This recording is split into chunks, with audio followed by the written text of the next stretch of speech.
46강 2부 방송으로 진행하도록 하겠습니다. 이제 좀 빨리빨리 말씀드릴게요. 이 건도 이제 보시면요.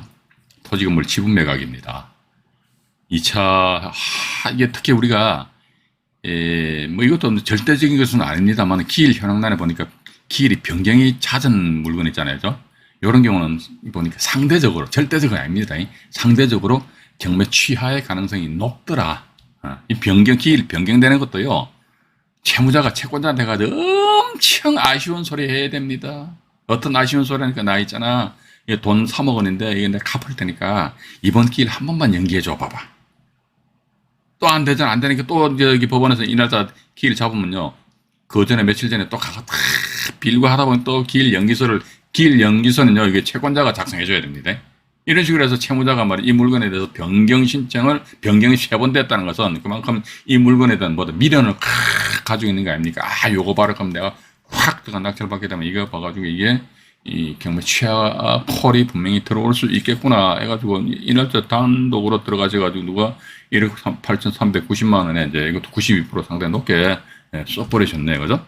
그래서 이제 이런 경우는 보면요. 이게 우리가 통상적으로 입찰 가격을 결정함에 있어가지고는요. 그 지역 분석하고 뭐 물건 분석하고 해서 뭐 부동산에 대한 가치 분석해가지고 미래는 과연 어떻게 될 것인가 막 이렇게 해서 입찰을 들어가서 낙찰 받는 경우도 있잖아요. 그죠? 그렇게 해서 돈 버는 경우도 있고 뭐 이런 경우 어떻게 보면 또 무모하게 뭐 100%, 200%막 질러버린다니까. 그럼 도대체 이게 부동산 가치 측면에서 봤을 적에는 이거 제 말 좀 잘 들으셔야 됩니다. 부동산 가치 측면에서 봤을 적에는 이게 도대체 이해가 안 가는 거야. 아니 이제 부동산 가치가 예를 들어가지고 1억밖에 안 나가는 저 사람 어떻게 2억을 쓰냐 이거지. 그러니까 2억을 푹 써먹어내면서 다른 경쟁자들 내가 죽여버리는 것이죠. 그죠? 따라오지 말아라 이거지. 그러나 가만 앉아있으면 채무자 쪽에서 저기 있잖아. 그러니까 2억을 쓰더라도 입찰 보증금에 동일하잖아요. 그죠? 그러니까 나 있잖아. 채무자가 연락 옵니다. 제가 경매 취하하려는데 알았어. 경매 알았어요. 이런 식으로 이제 서로 대화를 할 수 있지 않느냐. 그래서 이 건도 지금 보면요. 밑에 사실은 이게 보면 이제 그겁니다. 전부 다 이게 역경매 대상이란 말이지. 전부 다 그죠? 역경매 대상인데 뭐 이런 게 자주 일어나서는 뭐 역경매가 일어나면 안 되겠죠. 안 되고 그냥 뭐 다들 착한 경매를 해야 될 거 아닙니까? 그죠? 여기다 보면요. 최고가 매수인 경매 취하동에서 제출. 이것도 돈이죠. 뭐 돈으로 보니까 돈. 얼마인데 그건 몰라요. 저거 보고. 보통 보면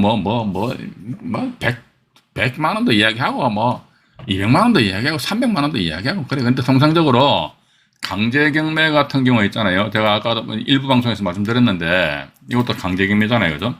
강제경매인데 강제경매 같은 경우는 이제 변호사를 선임해서 청구에 대한 이 소를 제기한다 그러면요. 이게 부가세 포함해가 한 330 정도 이게 이야기하더라고요. 330 아니면 440 그러니까. 이 금액 수준에서 왔다 갔다 해야지, 뭐가 뒤에 동그라미 더 붙이나고, 완전히 그 사람은 낙찰자는 미친놈이지. 경매 취하동에서 한 장 써줘가지고 제 팔자고 칠 일입니까? 맞잖아요, 그죠? 그렇게 하기로 하시고요. 잠깐만, 여기 메모를 좀 하겠습니다. 그 다음에, 이게 보면요. 요거 하나, 이것도 옛날에 정말 이게, 무모하게 했어. 근데 지금 지나고 나서 보니까 일단 결과론적으로 주문에 돈이 들어왔으니까 그냥 이야기 하는 거예요, 지금. 이 보시게 되면요. 이 정시가 아니고 전시입니다, 전시. 전못인데, 이 양반 이름도 안 하는데, 저기서 이야기를 안 할게요. 1차 매각일이 2011년이니까 한 12년 전이잖아요, 그죠? 1,450만 원인데, 더러 단독을 해가지고 1차 일날 1,450만 원을 팍 끊어버렸어요. 청구액이 얼마입니까? 300여만 원밖에 안 되잖아요. 여기 보니까 지분이 22분인가? 요 정도 나와 있네요. 22분이 20원입니다. 22분이 요 나와 있잖아요. 보세요. 22분이 20원 같은 경우는 말고 11분이 1이잖아요. 11분의 1 지분이 여기 1,450만 원인데 1차 길래 1,450만 원이 확 찔러버렸다, 이거. 근데 청구액이 보니까 약 한 300여만 원 정도밖에 안 된다더라. 그러니까 요런 거 봐가지고, 그러면 이게 내가 1차 길래. 왜냐면 1차, 보통 이제 요즘은 안 그랬습니다. 그런데 옛날 같은 경우는 1차 길래 하면 패스하고, 그 다음에 유찰시킨 상태에서 2차 매각길 전에 경매 취하해서 특히 이 건 같은 경우, 그 채권자의 청구 채권이 310만 원이잖아. 그죠? 경매병 이것저것 다 포함해가지고 한 400만 원, 한 500만 원 정도 이렇게 주가지고 그냥 경매를 취하를 시킬 요량으로 이제 딱 생각하고 있는데 갑자기 1차길래 훅 들이밀어 버리니까 저쪽에서 엄마야 깜짝 놀라더라. 그래서 이거 어떻게 했는데 이것도 막 여기나 뭐 저기 문건 접수내기는 저기 경매 취하 동의서가 표시는 안 돼 있을 겁니다. 이것도 경매 취하 동의서를 작성을 해준 것으로 제가 알고 있습니다. 예. 일단 그렇게 여기까지 말씀드리고요. 이게 또 뭐냐면은 이거 하나 말씀드릴게요. 이게 이제 지분 경매와는 관계 없는 건데 오늘 낙찰된 거예요. 낙찰됐는데 이게 지금 빌라형 아파트인데 이게 제 채널에도 보면요 임차인의 배당 철회 관련해서 이걸 제가 영상을 올려놨어요. 102363 서초구 반포동인데요. 서초구 반포동에 아파트잖아요. 아파트인데 건물 뿌라지 이게 아파트입니까? 아파트는 아파트지. 근데 빌라트지 빌라트. 빌라형 아파트. 그죠? 건물 형상 한번 볼까요? 이거 잘 하셔야 돼요. 이게 법원 경매가 어려운 게 아니라니까. 내가 기본만 딱 잡아버리면요. 이게 아주 간단하다니까. 이거 뭐 문이도 아파트가 아니다. 그죠? 빌라다, 빌라. 빌라인데, 이것도 다시 이제 다음 로드뷰를 한번 볼까요? 로드뷰를 통해가지고 해보면, 잠깐만요. 이긴가? 이래 있는 거죠? 빌라토래, 빌라토. 그런데 지금 보면요, 이게 참 안타까운 것이, 여기 보시게 되면은, 정모시라는 사람이 대학력이 있어요. 5억 6천만 원입니다. 밑에 보니까 배당 요구 신청을 철회했다는 말씀이죠. 그러니까 6월 2일 날 배당 신청했다. 6월 4일 날 배당 철회해버렸어. 배당 종결일이 6월 11일이니까, 이거 배당 철회는 효력이 있거든요. 효과가 있단 말이죠. 5억 6천만 원 낙찰자 전액 다 인수해야 됩니다. 낙찰자 인수해야 된다는 거. 밑에 보시면은 또 이게 본건에 있어서 말소 기준 권리가 어떤 겁니까? 2019년 11월 22일자 가압류 이게 말소 기준 권리잖아요. 그런데 이 정모시는 2017년도 11월 달에 전입정했으니까 대항력이 있잖아요. 근데 5억 6천만 원에 배당 신청했다고 배당 처리해버렸다니까요. 그럼 5억 6천만 원 낙찰자 그냥 꼼짝 못하고 다 인수해야 됩니다. 인수해야 되는데 위로 올라가 볼게요. 오늘 낙찰됐잖아요. 그죠? 보세요. 오늘이 2023년 2월 15일이죠. 낙찰됐죠. 그죠? 4억 8,800만 원이잖아요. 그죠? 4억 9천만 원 정도 들어갔다 치고 계산하기 편하게 해가지고 다음에 5억 6천만 원 끌어안에 인수해야 됩니다. 그러면 땡땡땡땡 15억 5천만 원이에요. 근데 1차 감정가액이 얼마입니까? 9억 4천만 원이죠. 이게 용도 대상상 용도는 아파트로 되어 있는데 사실 이건 아파트 축에 못 끼잖아요. 그죠? 또 나아가서 이 물건의 가격 시점 언제입니까? 2021년입니다. 재작년 4월 달이면요. 그 당시만 하더라도 부동산 시장이 좋았잖아요. 그죠? 하락감정하는 게 완전히 팍 뛰고 말이지. 그냥 심지어 보니까 따블로 팍팍 다 떼어버리잖아요. 그런 시절 쪽에 감정인이 얼마 9억 4천만 원 평가했단 말이에요. 그럼 지금 같은 경우 아마 9억 4천만 마이너스 알파 될걸요? 한참 밑으로 떨어질 거다. 저는 그렇게 봅니다. 그런데 오늘 이것도 단독으로 낙찰받았는데 얼마 전체 5억 6천만 원 인수한다고 그러니까 10억 5천만 원이라는 금액이 들어간다 그러면 과연 최모 씨라는 분이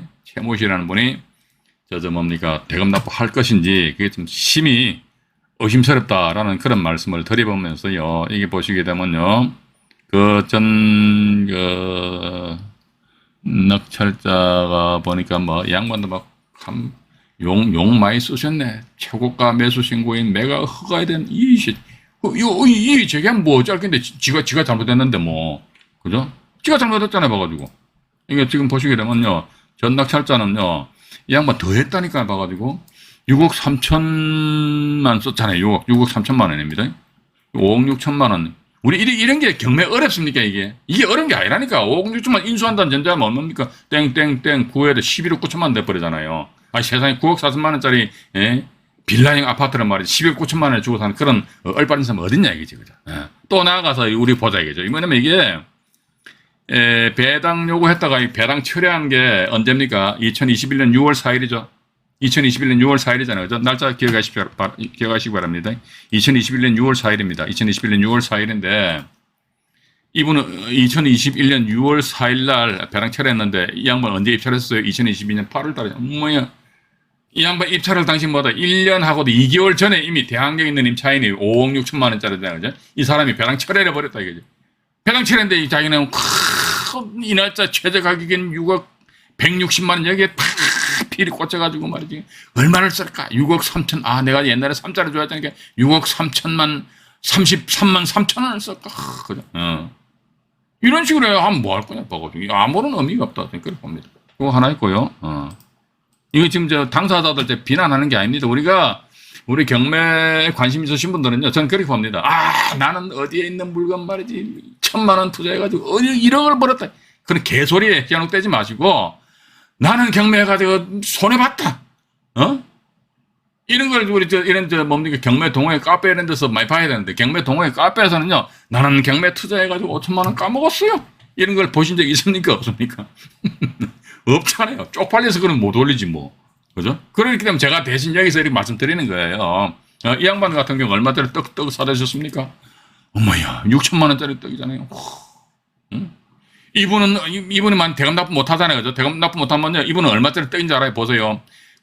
9,600, 이게 입찰 보증 9천, 엄마야, 그건 1억 원 가까이 됩니다. 9,600만 원짜리 떡 사다 친 거라니까요. 그러면요, 누가 좋아한다? 이 양반들이 뒤에서 막 박수를 치는 거예요. 왜? 그러니까, 나는 가만히 있는데 지나가는 과객이 오늘 갑자기 1억을 툭 던져줘 버리네. 세상에 말이지. 작년에다 보니까 누가 말이지, 6천만 원 던져주더니, 신수가 좋았던지 올해 떡 하더라도 1억 한 6천만 원 정도가 꽁돈 생긴 거 아닙니까? 그럼 이게 전부 다 배당재단에 기속이 되거든요. 그러면 배당재단에 기속이 된다. 그러면 누가 낙찰을 받잖아요. 그죠? 낙찰 받은 그 금액하고 이 1억 6천만 원이 그대로 다 배당재단에 포함돼가지고 이걸 채권자들한테 배당을 해줘요. 배당을 해주고 나서 남는 잔여 금액 있죠. 잔여 금액은 누구한테? 이 양반한테 돌아간다니까. 그럼 이 사람은, 이 양반 돌아가니까 밑으로 안 내려가 볼게요. 이거 채권액이 얼마인지. 보니까 나와 있네요. 봐서요. 가압류 1억 3천가, 강제가 세 건대에서 경매 취하는 되기 힘들겠다. 그죠? 예, 청구액 보니까 1억 5천, 2억 5천, 뭐, 한 3억 정도 안 되잖아요. 그죠? 3억도 안 된다. 그럼 계산해보자. 이거죠. 3억 정도 잡고, 그럼 이 물건 만약에 3억에 낙찰된다 그러면요. 5억 6천만 원 낙찰자 인수하잖아요. 그죠? 그럼 8억 6천만 원이 돼버리거든요. 그럼 9억 4천만 원 대비해서 8억 6천만 원 같으면 일단 산술적으로 계산하더라도 8억 6천이 싹 다 맞지. 그럼 3억 원 해가지고 이 물건의 가압류권자는 싹 다 배당이 돼요. 근데 아까 보니까 뭐 1억 6천만 또 이게 적립돼 있잖아요. 1억 6천만 누구한테 이 사람한테 싹 돌아간다니까요. 그렇기 때문에 모르는 이분들 아마 나중에 아마 이분도 제가 대금 납부 못할 것 같아요. 돌아가시면 저쪽에 천국으로 가실 것 같아. 왜 남한테 좋은 일 했으니까 맞잖아요, 그죠? 요거 남양주 사건 하나 보여드릴게요. 2022 타경에 오늘 이것도 낙찰된 겁니다. 72076. 오늘도 지금 현재 진행 중인 물건 말씀 못 드리네요. 경기도 남양주시 와부읍 덕소리에 소재하는 아파트입니다. 제가 위에도 적어놨잖아요. 역경매, 지분권자 12명, 엄마야 머리 아파. 지분은 99분의 11지분이에요. 그러니까 9분의 1 지분이 9분의 1 지분. 예? 그래서 청구액이 3천만 원인데 이 양반이 4,299만 원 썼잖아요. 그죠? 그럼 이거 경매 취하시킨다? 취하 안 시킨다? 경매 취하 안 시켜요. 뭐가지고. 어이구, 감사해. 제가 만약에 이 물건에 이 지분권자라면요. 전 이제 형제들과 다 모여서 회의를 할 겁니다. 이 사람 있잖아. 2월 22일 날 허가 결정 날 것이고, 이런 거 우리 잘 생각해야 됩니다. 허가 결정이 난다 그러면 대금 납부할 것이고, 그럼 대금 납부해. 그럼 대금 납부하면 이 사람 채권 얼마 배당 받아갈 거 아니냐, 그죠? 배당 받아가고 나서 이게 나머지 이게 금액이 좀 생길는지 밑으로 내려가 볼게요. 이거 간단하네. 아주 간단하잖아요. 보세요. 아주 간단하잖아요. 보세요. 밑에 보시면은 소유권 지분대 상속인데 강제경매에서 노무시 지분에 대해서 국뭐 땡땡땡에서 3천만 나머지 다른 채권자가 없어. 근데 이 물건 오늘 얼마에 낙찰됐습니까? 4천만 원 가까이 4천만 원 넘게 낙찰됐잖아요. 4,299만 원이니까 4,299만 원이니까 여기서 경매 비용 뭐 299만 원 빼고 하면 순수한 배당 금액이 4천만 원이나 치자겠지. 여기서 이 사람들의 채권액이 얼마입니까? 3천만 원이잖아. 3천만 원이야. 뒤에 우수리는 떼어버립니다. 3천만 원 떼어버리고 나머지 1,000만 원 남죠, 그죠? 이 1,000만 원 누구다 뭐 이건 지분권자한테 배당이 된다니까요. 지분권자. 지분권자한테 배당이 되기 때문에 봐가지고 이건 너 먹고 떨어져라 이거지. 그러고 나서 당신 구분의 1 지분을 취득을 함에 있어서 대단히 환영한다. 그러면서 어떻게 작업을 하는지 옆에 보세요. 이게 정확하게 역경매 대상이거든요. 제 말씀을 말하지. 이 물건에 이쪽 12명이 있어요. 들으면 안 되는 들으면 막 완전히 뒤집어 놔버린다니까요. 뒤집어 놔버리면 먼저 이 물건, 이런 경우 100% 역경매 할 수 있다 이거죠. 그죠? 그래서 옛날에 제가 네이버 카페에서 건강한 보다 클럽, 그래서 경매 박사 방송할 때 이제 간혹가다 이런 얘기를 또 그런 생각도 했습니다. 왜냐면요. 지분 경매 물건인데 보니까 사람들이 한마디로 겁을 상실한 거예요. 겁대가리가 없어. 막 들어가는 거야, 봐가지고. 특히 그때 기억나는 게 뭐냐면 강남구 어딥니까? 청담동에 그 아파트 지분이 경매가 넘어왔는데 지분도 작았어요. 그런데 역경매 대상인데 막 7억인가 8억에 막 들어가서 낙찰 받더라고. 그거 다 보고 나서 말이죠. 상대방 타지분권자가 제가 알게 된다면 제가 가서 이렇게 하면 얘기하는 것이죠. 왜냐면 지분에 대해서 지분 쪼개기식으로 해가지고 지분 쪼개가지고 팔고 막 가등기 치고 막 실제 그런 사건들이 있었다니까요. 그 사건은 현재 지금 종결이 되었는지 모르겠습니다. 뭐냐면 그 물건지가 양천구 목동 쪽에 있는 아파트였는데 지분권자가요 8명인가 됐어요. 근데 이것도 지분 낙찰 받았으면 상당히 지분이 작아서 지분 딱 낙찰 받았는데 8명 A, B, C, D 환장해버려. C, D, E, F, G, 둘, 넷, 여섯, H 이렇게 되잖아요. 그죠?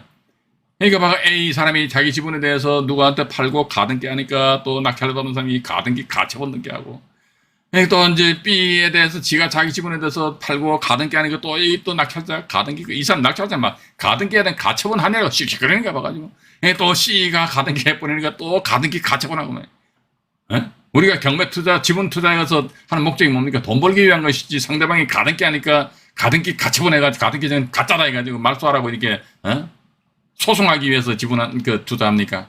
그건 아니잖아요. 근데 이 물건 같은 12명이거든요. 12명인데 물건이 좀 괜찮고 값어치가 좀 있다 하더라. 그러면요. 상대방에서 충분히 이게 장난을 부릴 수가 있다는 겁니다. 덕소, 리버뷰 이게 어딥니까? 한강변에 있는 모양이네. 잠깐만요. 이 위치는 보입시다.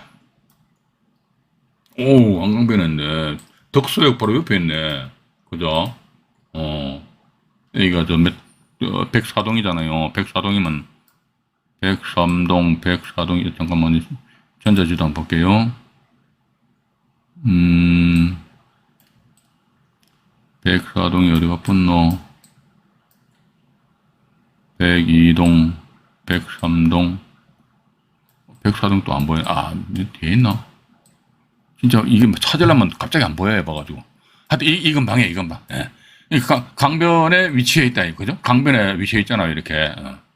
강변에 위치해 있고, 이 전체 면적은 보니까 59.96이네. 59.96 같으면 63, 전에는 이제 한 18평 정도, 25평형 정도 이렇게 되겠네, 그죠? 25평형 정도 되는데, 이게 99분의 11지분을 낙찰 받으신 분들. 물론 그렇습니다. 이 건 같은 경우에 낙찰 받고 나서 이 역경매 대상이 된다더라, 그러면요. 지분 낙찰 받은 사람 입장에선 담당 경매기에 찾아가가지고, 매각 허가 결정이 나면요, 허가 결정 확정 또 일주일 있다 허가 결정되고 일주일 후에 매각 허가 결정 확정되거든요. 매각 허가 결정 확정된 그에 찾아가지고 아이고 계장님 빨리 대금 지급기한 빨리 좀 잡아주세요 하면서 지금 뭘 준비해야 된다 하더라. 이게 상대방, 그러니까 이게 본건이 99분의 11이니까 나머지 99분의 88지분이잖아요, 그죠? 이 지분권자들에 대해 가지고 처분금지 가처분. 처분금지 가처분 신청서 지금부터 작성해놔야 됩니다. 작성해가지고 허가 결정 확정되고 나서 계장한테 가가지고 막 손이 파리되도록 빌면서 대금지급 기한을 좀 빨리 잡아달라고 이렇게 요청하는 수밖에 없어요. 그러니까 대금지급 기한이 빨리 잡힌다면 대금 납부 함과 동시에 급행으로 소유권 이전 등기 함과 동시에 그 날짜마다 지금 준비했던 처분금지 가처분이잖아요, 그죠? 가처분 등기를 함과 동시에 이렇게 동시에 다다다다닥 나가야 된다. 근데 봐가지고요, 이거 그렇잖아요. 상대방에서 장난, 농간을 부리시는 기간 뭐다. 이 날짜는 오늘 낙찰 받았잖아요, 그죠? 이거 중요합니다. 7일 후에 허가 결정 나죠, 그죠? 또 7일 후에 보니까 허가 결정이 확정이 되잖아요, 그죠? 확정되고 나서 그 이후에 찾아가 계장님 빨리 대검 지급기한은 빨리 좀 잡아주세요. 했을 때 뭐 한 일주일 후에 7일 후에 대검 지급기한을 잡아줬다고 하면 37이 21일 요 21일 요 사이에 말이죠. 이게 상대방에서 막 자기 지분 가지고 막 쪼개게 하면서 가당기 치고 막 생쇼를 해버리면요. 그러면 보십시오. 이게 가처분을 한다는 것은 뭐다 이거지. 이 99분에 10일 지분 낙찰받은 사람 자기 앞으로 소유권 이전 등기가 돼야 됩니다. 소유권 이전 등기가 됨으로써 이 부동산의 99분의 11 지분만큼 소유권을 가지고 있다는 전제하에서 가처분 신청하면 그 법원에서 받아들여지는 것이지. 지금 오늘 낙찰받고 나서 가처분한 그 법원에서 한번 생각해 보시라고. 당신 무슨 근거로 가처분을 하는 거야? 그러니까 예, 오늘 제가 낙찰받았는데 그럽니다. 낙찰받은 건 낙찰받은 거지. 그 소유자가 아니잖아요, 그죠? 대금 납부해야지만 소유자가 되는 거 아닙니까? 예, 요런 거 요 사이 요 며칠 사이 해가지고 상대방에서 안다 그러면 막 배백과 나버린다. 그러니까 어떤 분들은 또 옛날에 그런 얘기 합니다. 뭐 가등기 해놓으면 말이지 뭐 허위 통장 의사 표시에 의한 가등기 말소 소송 그건 나중 일이라니까요. 봐가지고 나중 일이라니까 나중 일. 그럼 나아가서 그렇게 봅니다. 지분 소유권이잖아요. 소유권이니까 소유권의 권능이 뭡니까? 내 거니까 내가 내 마음대로 사용하고 수익하고 처분할 수 있잖아요. 그죠? 근데 지분 쪼개기식으로 누구한테 팔았다 그럼 나의 소유권을 일단 처분한 거 아닙니까? 그러니까 소유권의 권능 중에서 처분권을 내 행사한 거 아닙니까? 물론 서로 한번 입을 맞춰야겠지요. 봐가지고 지분 뭐 팔았다 그러면 뭐 입금증에 돈 왔다 갔다 그건 뭐 제가 뭐 언급해드리고 싶지 않고.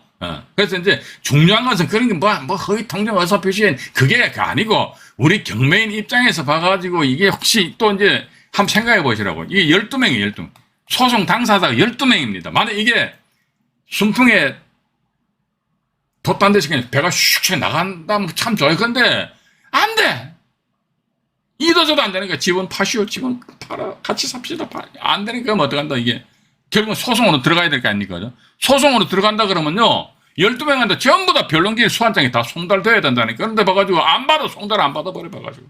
송달 안 받아요. 안 받아. 일부러. 우체부가 옵니다. 제가 소송 당사자입니다. 안정현 씨 계신가요? 그 사람 요즘 없는데 잘 안 보이던데요. 그럼 우체부가 저한테 그럼 당신 민증 까봐 그런 이야기 합니까? 그건 아니죠. 그냥 가잖아요. 그렇게 하게 되면 또 우편 송달 안 되면 뭐 무슨 특별 송달 안 되면 어떤 뭐 이런 송달 자체를 밟는다면 또 몇 개월을 걸려버린다니까. 이게 일이 제대로 잘 안 됐을 경우에는. 그죠? 그래서 제가 볼 때 이 물건 낙찰 받으신 분한테는 좀 뭐 일단 박수는 보내드려야 될 거 아닙니까? 그런데 그러한 어떤 함정들이 몇 개 딱 보니까 눈에 보이더라고요. 그런 걸 우리 시청자 여러분들은요, 입찰하시기 전에 그게 딱 보여야 됩니다. 요건 요렇게 하면 이게 내가 잘못하면 한마디로 이제, 똥구덩이에 푹 빠지겠구나. 이런 걸 생각을 하고 눈을 보여야 될 거 아닙니까? 그게 미니멈게 뭐, 똥구덩이인지 아닌지 그거 조사도 모르고 맨날 7렐레, 8렐레 한다면 이게 말 그대로, 우리 커피향기님처럼 똥 밟아. 표현 잘하셨네, 그죠? 똥 밟은 겁니다. 예, 똥 푹 밟아버려. 아이고. 똥 밟고 나서 말이야 후회하면 뭐 할 낀데 봐. 일 저지르기 전에, 나름대로 컨트롤 잘해야지. 일 푹 저지르고 나서 그때 가서, 해본다. 아무런 의미가 없다라는 그런 말씀을 드려보고 싶습니다. 말씀 드려보고 싶고요. 오늘도 이게, 이건 뭐 저 나중에 이제 메모를 해놨기 때문에, 체크하는 부분에 있어서는 나중에 또 관련 부분 가서 제가 말씀드리기로 하고요. 오늘 일단 이제 경매 취하 동의서에 대해서 말씀드렸고요. 모레 2월 17일 날도 경매 취하 동의서 잠깐 언급해 드릴게요. 이 건 하나는 말씀드릴게요. 낙찰되는데요. 경매 취하를 하려고 그러니까 낙찰자가 채무자한테 경매 취하 동의서 한 장 써주는데 2천만 원 달라고 하는 그런 사례가 있어요. 그래서 팽! 시켜버려요.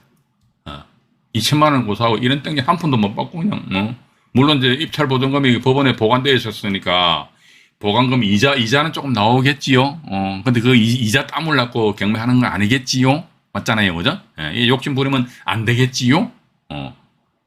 너무 욕심 부리면 안 돼. 그 사례 제가 다음 시간에 말씀드리고요. 또 다음 시간에는 보니까 이제 지분을 낙찰받아 지분 매각한 사례가 있어요.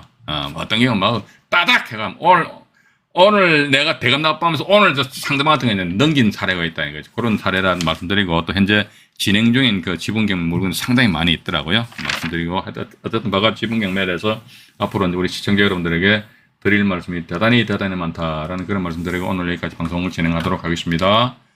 방송 시청하시느라고요. 대단히 수고하셨습니다.